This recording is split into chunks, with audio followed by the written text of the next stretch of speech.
ဘယ်ရက်ဘယ်ဒေတာကမှမတိနိုင်နဲ့စင်းရဲလွန်းတဲ့အမျိုးသမီးတယောက်လမိုင်းညအမောင်ထူးထဲမှာခလင်းငယ်တယောက်ကိုရင်းဝဲပိုက်လို့ရောက်လာခဲ့တယ်။သူမမျက်ဝန်းမှာမျက်ရည်တွေပြည့်နှက်နေပြီးမိခင်တယောက်ရဲ့နောက်ဆုံးသောအားနည်းချက်တွေနဲ့အတူပေါ့နေစရာအိမ်မရှိဆွေမျိုးမရှိအားကိုးရမဲ့နေတဲ့သူမဟာနောက်ဆုံးခိုးလုံရအဖြစ်တိတ်ဆိတ်ချင်းတွေစိုးရိုရသူ့တာမြေကိုရွေးချယ်ခဲ့တယ်။အုတ်ကူအေးတလုံးပေါ်မှာအသွေးအသားလေးကိုစွန့်ပစ်ခဲ့ပြီးနောက်လမ်းစာမရှိတဲ့အမောင်ထဲတိုးဝင်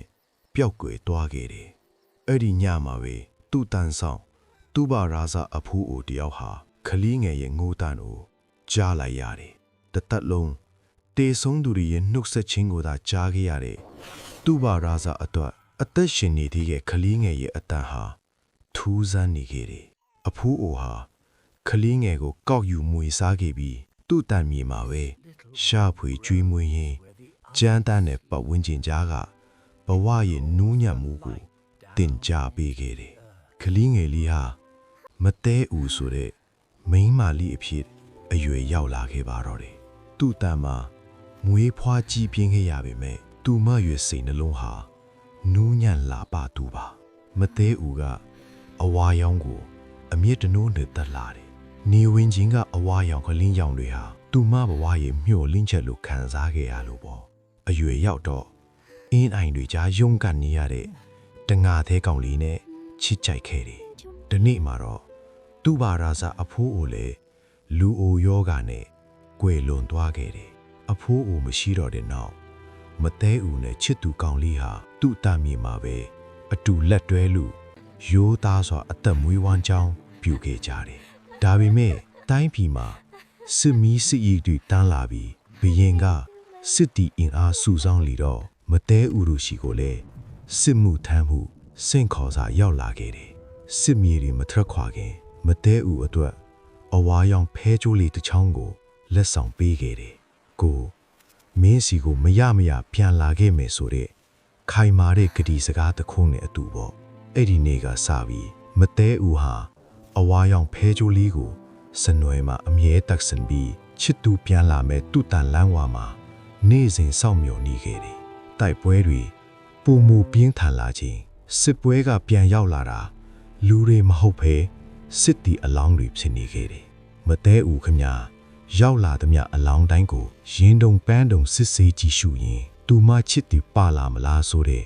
ကြောက်ရွံ့မှုနဲ့နေ့ရက်တွေကိုဖြတ်တန်းခဲ့ရတယ်။အလောင်းတွေများပြားလွန်းတဲ့အခါမြေချင်းကြီးတစ်ခုတူးပြီး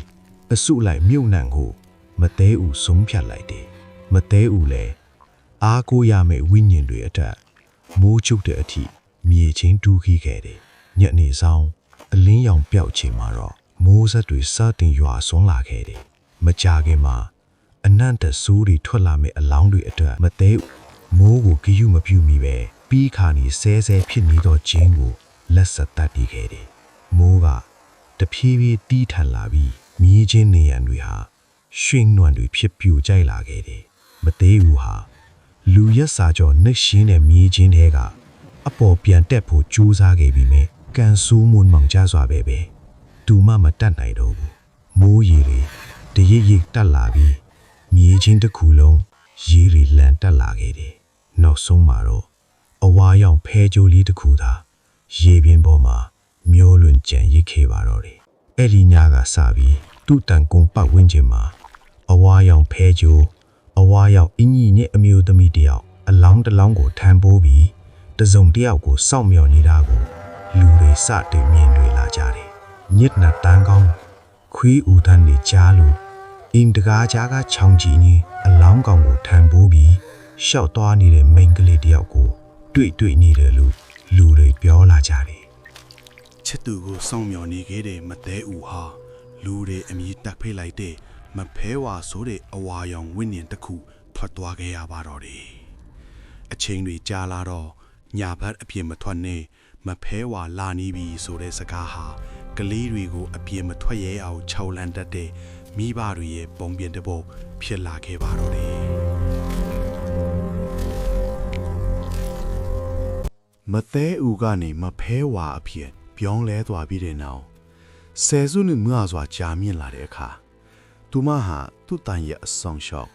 တည်ချင်းတရားရဲ့တမန်တော်အဖြစ်လူတွေကြားမှာပြောစမှတွင်လာခဲ့တယ်။တန်ကောင်ရန်အချင်းတွေမှာလေတွေရုတ်တရက်ငြိမ်ကျသွားပြီးအေးဓာတ်ကစိမ့်တက်လာရင်လူတွေက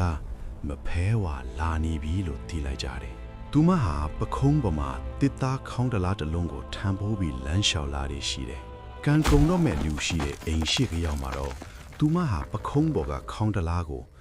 ဒုက္ခနဲ့မြည်အောင်ချလိုက်ပြီးအဲ့ဒီအိမ်ကလူတယောက်ယောက်သေဆုံးတော့မဲ့အကြောင်းအတိပေးလိရှိတယ်။အထူးသဖြင့်ကလေးတွေကိုဒီလိုနဲ့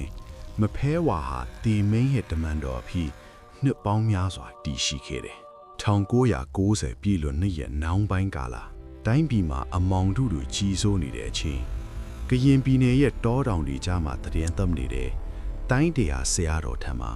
ထူးဆန်းတဲ့နမိတ်တစ်ခုဖြစ်ပေါ်လာခဲ့တယ်။ဆရာတော်ရဲ့အိမ်မက်ထဲကိုအဝါရောင်အလင်းတန်းတွေနဲ့အတူမဖဲဝါရောက်လာခဲ့တယ်။သူမရဲ့မျက်နှာဟာအရင်ကလိုဝမ်းနည်းမှုတွေမဟုတ်တော့ပဲစာလောင်းမှုတွေရက်စက်မှုတွေနဲ့ပြည့်နှံ့နေတယ်။အိမ်ပေါက်ပေါ်မှာခေါင်းတလားချပြီးဝိညာဉ်ခေါ်ရတာကိုစိတ်ကုန်လာပြီဖေ။ဒီတခါတော့လူသားကလေးငယ်ရဲ့အသားကိုစားခြင်းတယ်လို့သူမလျောက်တင်ခဲ့တယ်။ဆရာတော်ကမေတ္တာတရားနဲ့တားမြစ်တော်မူတယ်။မဖဲဝါတန်တရားဆိုတာအာဃာတတွေနဲ့ဆက်ပြီးလဲပတ်နေလို့မပြီးဆုံးနိုင်ဘူး။ကလေးငယ်ရဲ့အသက်ကိုမယူပါနဲ့။အကယ်၍တင်စားလောင်နေဆိုရင်လူသားအစားခွေးသားကိုသာစားတော့မိကြပြီးအပေးအယူလုပ်ခဲ့ရတယ်။အဲ့ဒီအိမ်မက်ဟာတောမီလိုပဲတိုင်းပြည်အနှံ့ပြန့်နှံ့သွားခဲ့တယ်။မိဘတွေဟာထိတ်လန့်တုန်လှုပ်ကုန်ကြတယ်။မိမိရဲ့ရင်သွေးငယ်လေးတွေကိုမဖဲဝါလာစားမှကြောက်ရွံ့လွန်းလို့ရှေးထုံးတန်းအစီရင်တွေကိုရှာဖွေကြတော့တယ်။အဲ့ဒီအချိန်ကမြန်မာပြည်ရဲ့ခလေးရှိတဲ့အိမ်တိုင်းလိုလိုမှာမဖဲဝါရန်ကိုကာကွယ်ဖို့ခလေးအသားခါတယ်ခွေးအသားချိုးတယ်ဆိုတဲ့စာသားကိုနေရန်တွေမှာဆိုင်းပုတ်ပြီးရေးသားခဲ့ကြတယ်။တချိန်ကသူ့တန်မှာခွေးလေးတွေကိုကျွေးမွေးစောင့်ရှောက်ရင်းနဲ့ကြီးပြင်းလာခဲ့ရတဲ့မသေးဦးခေါ်မဖဲဝါခွေးတွေကိုပြန်လဲစားသုံးရတဲ့ဘဝဆိုးကိုတကယ်ပဲရောက်ရှိသွားခဲ့ရပြီလား